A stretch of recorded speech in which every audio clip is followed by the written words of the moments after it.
vamos falar também, um pouquinho mais de exercícios, a respeito dessas ideias da evolução. Acompanhe comigo. Questão número 1. Sobre a evolução geológica e da vida no planeta Terra, assinale as alternativas corretas.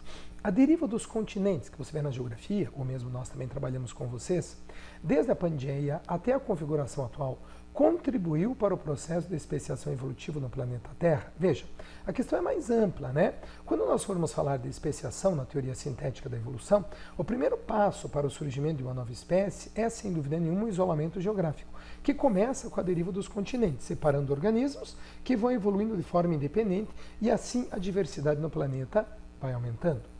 Os registros fósseis mais antigos encontrados são de plantas vasculares, datadas de 3 bilhões de anos. Não, a própria vida no planeta Terra vai surgir há cerca de 1 bilhão de anos. O nosso planeta tem 4 bilhões. As plantas vasculares vão surgir por volta de 400 e 450 milhões de anos. Então isso é falso.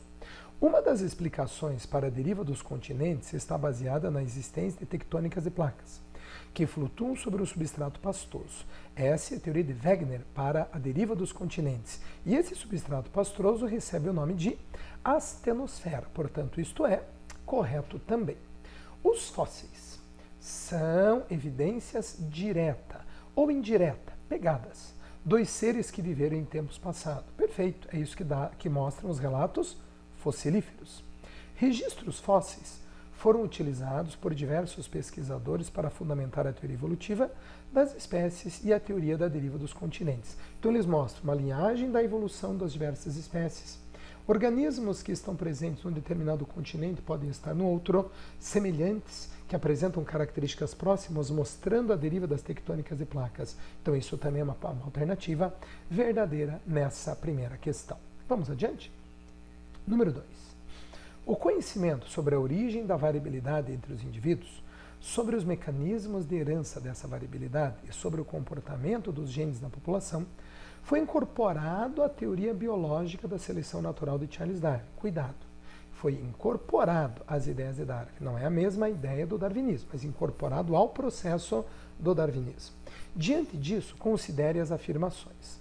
A seleção natural leva ao aumento da frequência populacional das mutações vantajosas num dado ambiente. Vejam, essa frase não é uma frase darwinista, mas nós estamos falando que ele foi incorporado ao princípio do darwinismo quando eu falo da teoria sintética da evolução, que entra a palavra mutação. Por isso, a seleção natural leva ao aumento da frequência populacional das mutações vantajosas. Populações que têm mutações vantajosas serão mantidas e esse gene passado para novos descendentes. Caso o ambiente mude, essas mesmas mutações vantajosas podem tornar seus portadores menos adaptados e assim diminuir a sua frequência, claro. A característica era boa num determinado momento, o ambiente mudou, ela pode não ser mais. A ideia da mariposa que tinha asa branca num determinado momento, muito vantajoso. Num outro momento, perde a vantagem evolutiva. Portanto, essa alternativa é correta. Número 2. A seleção natural é um processo que direciona a adaptação dos indivíduos ao ambiente, atuando sobre a variabilidade populacional gerada de modo casual. Vejam, toda a evolução ocorre sempre ao acaso. Nós não sabemos o que as mutações vão levar e vão formar. A seleção natural, que é o princípio básico do darwinismo, direciona. Enquanto a mutação é a matéria-prima da evolução, a seleção natural direciona o caminho da evolução. Para qual lado ela vai seguir? Portanto, essa alternativa também é verdadeira. A mutação é a causa primária da variabilidade entre os indivíduos. Perfeito. Toda mutação ocorre sempre a partir de uma mutação, dando origem a um material genético novo e ocorrendo sem objetivo adaptativo. Eu não sei como que a evolução vai seguir o seu curso, quem vai dizer isso é a seleção. Mas todo material novo que é colocado dentro de um grupo populacional deriva sempre, inicialmente, de mutações. Portanto, essa alternativa também está correta. Seguimos adiante. Desenvolvida há 150 anos por Charles Darwin e Alfred Wallace, ele tem as mesmas ideias do darwinismo anos mais tarde. Porém, as ideias de Darwin são mais aceitas, primeiro por serem mais antigas e Darwin ter os seus relatos mais claros. Mas o Wallace tem as mesmas ideias de Darwin anos após as próprias descobertas de Darwin, a viagem do Beagle, que você conhece de modo mais clássico. As duas teorias foram apresentadas ao comitê ou à sociedade linneana na Inglaterra e as duas teorias foram aceitas, especialmente porque o próprio Darwin leva e apresenta as ideias de Wallace, um cavalheiro. A ideia da seleção natural pode ser sustentada por observações científicas atuais. Assinale a alternativa que contém uma informação que não é sustentada pela teoria de evolução evolutiva por seleção natural. A reposição do fator de coagulação mediante transfusão de sangue aumenta a adaptabilidade dos hemofílicos. Sim, quando eu forneço para o indivíduo hemofílico o fator de coagulação, eu aumento a chance de sobrevivência desse indivíduo ao ambiente. Certas bactérias, em face de mudanças no ambiente, adquirem a capacidade de produzir novas substâncias? Não, essa frase é uma frase lamarckista. Portanto, essa frase não evidencia as ideias da seleção natural. Vamos ver a alternativa C? O vírus HIV pode sofrer mutação, o que dificulta o tratamento de indivíduos soropositivos. Perfeito. Então o vírus está mudando, sendo selecionado, e assim, obviamente, você não consegue adquirir ou desenvolver uma vacina eficaz. Os peixes cegos apresentam menor chance de sobrevivência em ambientes iluminados. Perfeito. No ambiente com muita luz, os animais que enxergam apresentam vantagem. Aqueles que não conseguem enxergar vão sucumbir, pois não terão vantagem adaptativa. Já no ambiente cavernícola, esses peixes, por desenvolverem outras estratégias, outros sentidos, apresentam vantagem evolutiva em relação ao mecanismo da visão. Está claro para você? Beleza, seguimos adiante. Mais uma questãozinha. Número 4.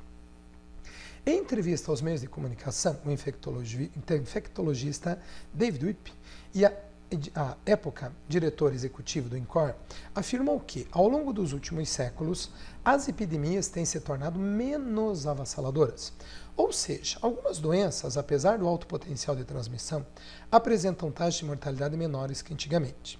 Tal fato, cogito médico, deve-se à esperteza, entre aspas, do vírus, adquirido ao longo das gerações. Essa propriedade do elemento viral, a mutabilidade, a sua esperteza, pode ser compreendida no contexto de um conceito biológico que é, veja, essa questão é bem interessante, esse texto. Ele está nos falando de uma questão chamada de coevolução. A tendência dos vírus é se tornarem cada vez menos virulentos, menos fatais.